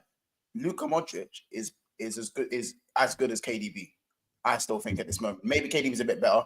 Nah, I would say that. No. Give or take. And they're missing Walker. And they're missing Walker as well. Give or take. Like they're both still playing at the high level, but they're starting to age. Yeah, I think, as I said, I still think probably KDB is a bit better. Yeah, at this moment in time. So whether you guys agree with that or not, that's my opinion. Yeah, I think Modric is still phenomenal. He's still world class. Modric didn't play. Tchouaméni, hold on. Modric didn't play. No, he did. He did. And Tchouaméni played centre half. Hold on. He did play. He came on. He came on. But I'm saying he didn't start. Right. Real Madrid's keeper was fucking cheats as well. That guy's cheats. Yeah. That's it. Courtois missing for them. He's cheats as well. Dead. Yeah, he cheats as well. And Militao, Alaba missing. Tchouaméni at centre back. Real Madrid didn't have a great team going into last night's game. Saying, Modric is still a key. Like as I said, KDB is still KDB, but Modric is still a massive part of Real Madrid's midfield. Whether it's Militao or Alaba, that's still a massive. Not this season though. He's been coming off the bench. Not this season. He's been only 30 minutes. He's still a massive part. Yeah, but for 30 minutes a game once, he's been and a big part of their team. That's what you could argue. He's still a big. I'm saying but even KDB, how many minutes has KDB played this season? Yeah. Don't can't even stay fit. So let's apply the same logic with age and injuries and when having to manage minutes. You still have to manage KDB's minutes. Man said he's ill, so immediately couldn't play. Apparently. So it's not worlds apart of what's going on there. And as we said, so Real Madrid have Courtois still a massive miss.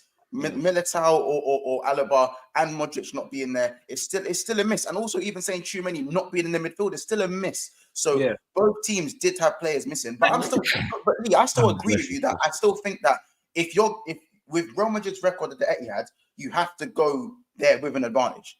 Regardless of the way the game plays, you still have to go take that game back to the second leg. But Man City were favourites going into that game. They definitely wasn't. You know why I tell you why they weren't? In my opinion, we all thought that Vardio's like Vardio, innit? Don't get me wrong. We didn't even think he's going to play, but Rodrigo was running amok and Vinny. I think Ancelotti went wrong with because he keeps having this love fest for Kroos. Kroos against Man City does not play well. As soon as he come off, the game changed. City were bossing them. Don't get me wrong. But we all said, no Walker, who's catching Vinny? Who's catching Vinny? They had every reason to go in there. Tchouaméni's been playing centre back this season, by the way, most of the season. So he's been comfortable there. It's not like it's unknown. They've been keep playing the Camavinga, Valverde, Kroos midfield. The City advantage wasn't there. I know they're missing Courtois, they're missing Militao. He was there, to be fair, didn't play, and Alaba. But at the same time, they dealt with Haaland. They done their job. The thing is, they scored a free kick and 2 absolute rockets. And in terms of chances, they done their job at Real Madrid. The thing is, we said that the Arsenal draw was a really bad draw against Bayern Munich. It's the same thing for Real Madrid. That draw is really bad for what's it called? No, you know, and why? Why it is? Do you know what I'm telling you? Because they've held 8 goals at the Etihad the last 2 occasions there, and they pretty much got the same team. Yeah, they can't beat them. And look at the City's record; it's the same thing. That's why their fans are so down because they know where it is. I think they've got 1 draw at the Etihad, and the rest of them are losses. But Kaz, that doesn't make that. Although their form at the Etihad doesn't make their that game last night like a flop or a bottle. It is a bottle. It is a white. No. But Dan, I hear what Kaz is saying. They did bottle it at the Etihad. I mean at the Bernabeu because at the end of the day that was. Hold on. the reason why it's bottled, we bottled it at the Emirates because it's home court advantage. You got to take advantage of home court. So no, you and go. Let me tell you why. No. Both teams bottled it because we both ended up with like a stalemate, like a draw, no advantage from our home court. So it's bottling. At the end of the day, that doesn't rule out Real Madrid saying they can't do a thing at the Etihad, but the ascendancy is definitely with City, and everyone can see it. Bro. The ascendancy has been with City for me the whole time. City are the current Champions League winners. They have a better squad than Real Madrid. Doesn't matter. And they have, even if they have players injured, they still have a better squad than Real Madrid. They have a geezer that scored 50 goals last season. They've got a centre mid that's got over 20 goals up front. Yeah, and they got a holding midfielder that's got double figures as well. Yeah, but that doesn't matter. This is the Bernabeu we're talking about. We're talking about the Bernabeu isn't the Bernabeu that it's been in previous years. What? It's not the Bernabeu. All right, this season they're back to where they should be. But bro, the Bernabeu is always the Bernabeu, bro. Yeah, like no matter what, no matter what, no matter what. The fact is, I've seen him a great There's no bottle jobbing going on there. How about this, Dan? Yeah, how about this, Dan? They closed the roof so the atmosphere would rocking. I heard City fans. That Bernabeu is not the same Bernabeu. We talk about fans. We talk about fans. Yeah, about that's tourism. A lot of that stadium. Yeah, I know. No, I agree with that part. But we talked about the same thing about there was no Bayern fans at Emirates. But when it came to the Bernabeu, which, like I said, Spanish people, Spanish. The way we celebrate or they celebrate or whatever is that it's like they got spray paint in their breath and they're like literally like they just spit. They just rain spit down. Bro, I heard City fans. Yeah, that's all I heard. Mate, this is what I'm saying, Cass. You're backing up my point. All I heard, it was the Johnny Stone song. The thing is, they all quieting down. It's all an advantage at the end of the day. People in the chat are saying I'm trying to discredit City. I'm not trying to discredit City. I'm actually giving City a lot of credit. I'm saying City were the favourites going into that game. No, I just feel you're just putting a lot more respect on Real Madrid because they're Real Madrid, right? A little bit, and that's why you're not using the same narrative for Arsenal. Yeah, like the thing is, that's why I'm not putting respect on Real Madrid. I just don't feel that Real Madrid absolutely bottled it. We just called them two giants, the best two teams. Why didn't they bottle it, bro? Because let me tell you why Arsenal bottled it, yeah, and I feel like why didn't Madrid bottle it first? Let's say that first. Real Madrid didn't bottle it last night because they're top of their league. They're playing Manchester City, who are also the best team in England. Whether or not they're whether or not they're top of the league or not, they are the best team in England. There's no doubt about it. Not right now. They're not. Yeah, they are because they're competing on more. No, they're not the best team in England right now because they're not top of their league. So you're not the best team. You use top of the league for Madrid as a reference. So why are you disregarding top of the league in the Premier League? Volk says it. Right, you're either going to let me tell you why I think there's no bottling involved in yesterday's game or not. The table does not lie. He loves that line. But I don't love that line. But I love it. Because it's true. No, it's not. It's not when not every team is games and stuff like that. It's like saying the best team in the best team in the league can't win the league. That's like saying that. You know what? Right? That's literally like saying it, bro. In cases, Kunle, you could find that. There's not a single case, bro. There's not a single case. You're the best team in the league if you have the most points or you win the league. Do you know what? That's not the only way. That's the fact. It depends how you interpret. There's no true. Now that is the facts, bro. That is the fact. Yeah, I think you're the best team in the league based on consistency over other teams. If that results in you winning the league, means you're the best team in the league. In a cup competition goes out the window, can they as well? So that's why I'm saying that there's no bottling involved here in the Champions League. There's no bottling involved. That's one thing I would agree. I don't. Okay, so we didn't bottle our tie. You bottled yesterday because you're playing against the Bayern Munich team. There's no bottling in the Champions League. You just said there's no bottling in the Champions League. You can't have Arsenal bottled it. No, I want you to answer me that. How come you went and said there's no bottling in the Champions League, but Arsenal bottled it? How does that make sense? No, I said there's no bottling in this Champions League right now between Manchester City and Real Madrid. Neither side has bottled last night. I am talking about specific teams because we moved on from Arsenal a long time ago. And the fact of the matter is, Arsenal fans can't drop Arsenal in any football discussion. It's all they hang on to. Arsenal. Bro, you open your discussion with the reason Arsenal bottled it. They're not even comparing. You open your discussion with the reason Arsenal bottled it and Real Madrid didn't. You said it. You said those exact words. Run back the tapes. Run back. Yeah. But listen, I'll answer in this sense. Yeah.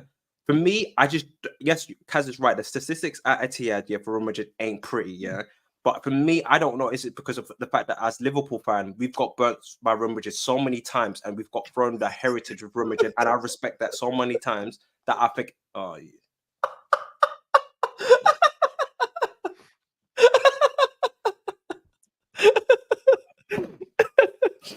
know. Go on, Monks. Do you understand the 16 terror narrative, by the way, Dan? Nah. Oh, so basically, all right, quick one. Ryan, you might not know Ryan. He's on Sarcasm City TV, and Jan, a couple girls on there, and he said to the girls, by the way, can I say you girls are looking 16 out of 10 today? It was embarrassing. So yeah, right, like that. it was. I'll be honest. I don't think you've even listened to what I've said. You've not even let me explain my point.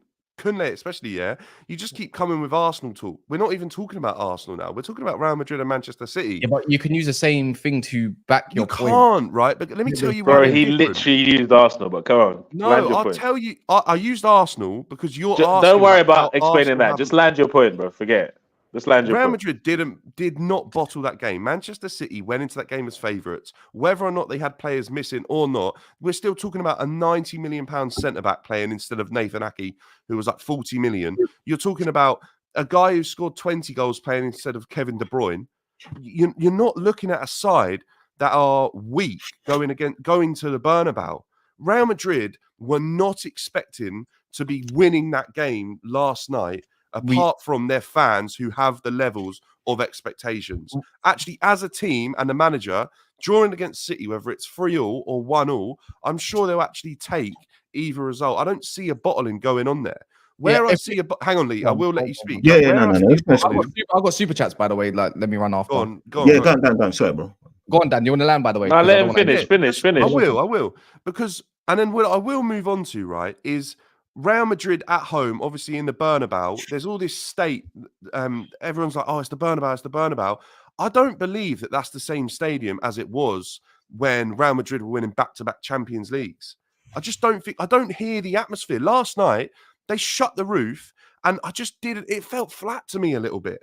I don't think that's the same Bernabeu that it has been for the last sort of few years. They got a new stadium. They've got a new stadium like 20. No, it's the same stadium. It's literally just got a metal shell on the outside. One thing we're doing is discrediting heritage, which we spoke about yesterday. And yesterday, a lot of us thought Real Madrid were going to win, like 2-1. Okay, well, I wasn't there yesterday, and I would have never backed Madrid to be. I wouldn't have not backed them. I did at the Bernabeu. I wouldn't have said they were ever favourites. You can say what you want about the Bernabeu, but it's not a fair argument. It is because home advantage is home advantage, and Bernabeu. Home advantage isn't always a thing. They removed away goals because home advantage is no longer a massive thing in European football. No, they just wanted more football. Yeah, I'm not gonna lie. Hold on. Like, I've let Dan land without interrupting. Let me run all of these. Bermuda, because he's been watching the stream backwards, obviously front ways. No Saka pen because he messed up with a Gabriel pen. That could have been a factor, you know. If he knew that during the game, that could have been a factor. Guna, the Arsenal section is done, bro. Jeez, that's to somebody in the comment. Not nice, is it, Kaz? 1 at a time, bro. Like I said, man, look, Terrace does 1 at a time, man. You can go over there if you want. It's fine. But I do appreciate your super chat. Big up, though. But no, it's not like that 1 at a time. It's just, that's called literally just shouting at one another, innit? If I'm being honest. Not talking over one another to the point you can't even land something.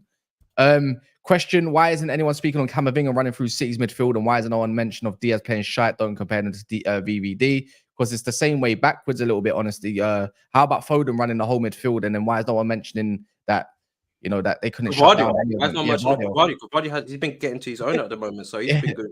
Yeah, no one's comparing Diaz to VVD. Virgil van Dijk's been a lot better than him this season. That's a fact. It's a lot better than him anyway. It's a lot better than him anyway. Yeah, in general. Lloyd, hi, Gunali. My man saying, honestly, Real Madrid is a very nonchalant team. Look at Ancelotti and the season they won the Champions League. They never panic. Also, Madrid play true and many in defense. He's been playing all season though, near enough. In my opinion. Is that the real depth, by the way, in the comments? Who's that? Is that really depth in the comments? Yeah. Rudiger was benched on the return leg last year, which cost them. Haaland was non-existent in the first leg. Militao in the second leg was bullied. Maybe this can shut Dan up.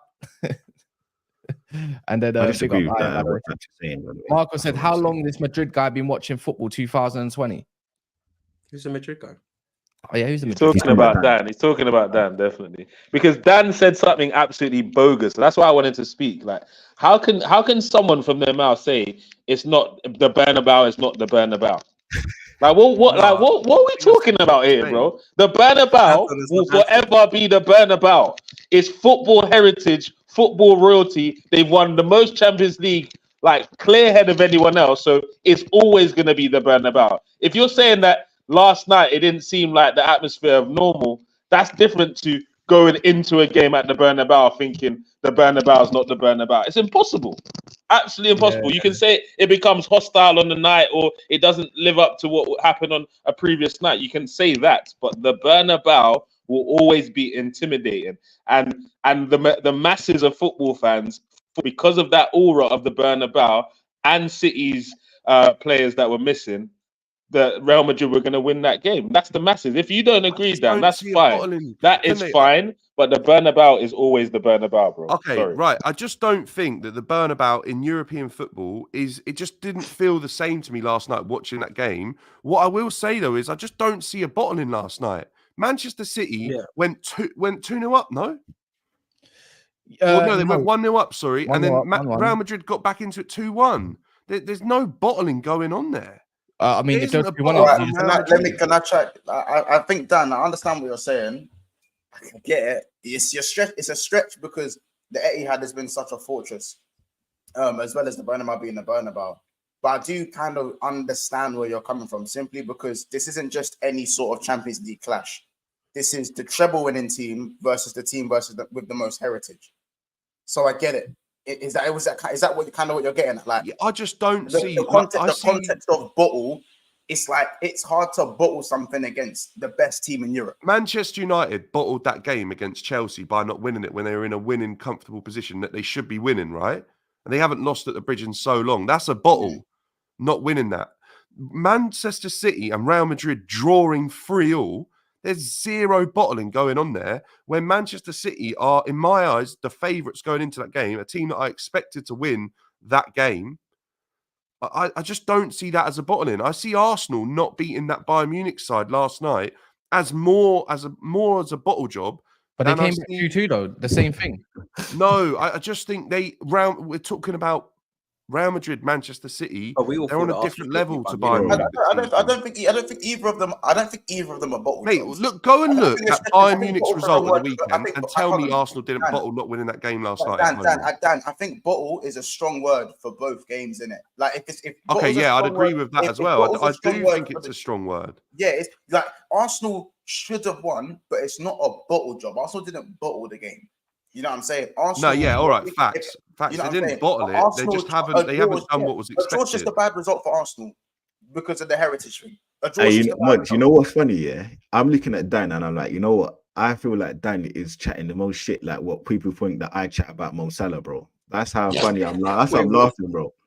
Because this guy is talking hella shit, bro. I ain't even gonna lie, and I actually find it quite funny, Dad. But for you to now eradicate European heritage. So all of a sudden, because Liverpool got more fans, is their stadium different? Bro, it's the same fucking stadium, bro. There's no difference. Yeah. All it is that they've got more fans in the same stadium. Absolute nonsense that now all of a sudden, because precious old Man City have gone there, that European heritage doesn't matter. That is the absolute most garbage I've ever heard in my whole entire life. Wait, well, I said European heritage don't matter. But that's what you're basically saying, because hang on, don't put words in my mouth. You said that's your point. That was your point. And Dan, this is what I'll say here. This is what I'll say here. This is what I'll say here, right? Real Madrid is Real Madrid. I don't think they bottled it though against this Manchester City. Real Madrid are the current treble winners. Real Madrid are top of their league. They're going to win the La Liga. When has a team ever gone to Real Madrid and felt that they are favourites in the Champions League? It never yesterday, Manchester City. Oh my God! There you go. In Dan's eyes, no one else's, but in Dan's eyes. I think that's crazy that you don't think Manchester City weren't favourites going into that game. By the way, Steve, someone blocked Stephen because even that, like, bro, just stop. To be fair, whatever's said on there probably isn't seen in the chat. It's already been done anyways. Jacob did it. Big up, Jacob. Quick one. Can we just this last part? Can we agree? Phil Foden's world class. Yes. Yes. I can agree. Can we stop doing this Saka thing, please? Look, I just want to Arsenal fans out there, please. Real quick. No, wait, real quick. No, bruv. Hold on. I don't want any. Can I just land, please? Let me land, because I've not said much on this stream. I said no more debates with this guy. Foden is clear. He is a world-class footballer, and he's been doing this. Just because a player's not better than another one doesn't mean they can't be good in their own right, Arsenal fans. So relax. You don't have to compare people for them to be a good footballer. Foden are we not talking about Haaland? Foden is another level. Like, he's literally taken the baton of De Bruyne this season, and basically told him, "This is your club now. This is your team." Right now, De Bruyne's getting pushed. The thing is, my man scored a hat trick, and KDB done his thing against Palace, and then my man just done his thing against Real Madrid. It is what it is. And now probably KDB next game is probably going to go get another 5 assists against Luton Town at their gaff. So yeah, man. Quick, just last two. City, the clear favourites going into Etihad, which I do agree. But it's not a foregone conclusion, of course, because there's always a chance. I can't see us losing a tight game. They'll need to thrash us to win. That's a fact as well. Honestly, it's Hortensia says, question, why isn't no one speaking on the Haaland stink fest and also this season? If teams attack City, they can damage City defense, got no pace. And I realized KDB is the only type of player that actually can feed Erling Haaland. You know, when KDB is not playing, Haaland is even much more of a goals. It's like Erling Haaland needs KDB, because if you see like Foden and Grealish, Grealish was trying to take on a lot of shots, but he wasn't trying to cross the ball into Haaland as well. And I think in the Champions League games, like people talk about Jesus, like starting for in the Champions League games, I think Alvarez should start. I think Alvarez, Grealish, and Foden is a nice front three. Alvarez had a good. I can't lie, man. It's just hard to drop Haaland. That's the thing, because he's on a right now. Like that, what do you do then? If you're the gaffer, what would you do? But you know what it is? I don't know. It would be a bit of a different. It's a bit of a difficult one. Pep can do it. Haaland, the thing is, in moments, I suppose Haaland's just got that thing though. It's Haaland. He's just having a really bad spell at the moment. I don't think he's shit. People keep calling him shit. He's not shit, bro. You don't score 50 goals in one day and call him shit. He's just off form, man. It is what it is, isn't it? You think that's off form? Because this you have to remember, Manchester City were winning games without a striker. Manchester City were winning games without a striker before Haaland came. Pep will win games without a striker, so he might as well just leave Haaland on the pitch. The other 10 players will still win the game whether Haaland's on the pitch or not. And if Haaland decides to turn up or players look for Haaland, then they're going to win the game in a way that is exceptional. That's the best thing you've said today, Dan. Sensational. I don't think it is. I think that just shows the level that Manchester City go there and are still favourites at the Bernabeu, whether Haaland turns up or not. Dan, I still think, Dan, I do disagree with what you said, but I understand that people are severely downplaying the power of Manchester City and the fact that Man City have not been treated like treble winners at many points this season, in my opinion. Because I don't think I don't think Man City's been good this season compared to last season. I don't. I'm just not. Forget about how they've been. I just don't think they've been held to the standard of treble winners. Yeah. All right, we all agreed in the end. But big up everyone as well, man. This is going to get redirected to Big Six Pants. Look, there's 600 of you in here. I'm pretty sure everyone can just wait till the end of the intro, can press next, get the next video, and just go smash a like for once. There's 300 likes. There should be 300 likes in this video. It's 295. That means at least 100 of you can go over there and smash a like for once before we go live at 3 o'clock. So remember, 3 o'clock, Big Six Pants. Because trust me, I can a little bit more. Me, Cass, Roms, be there.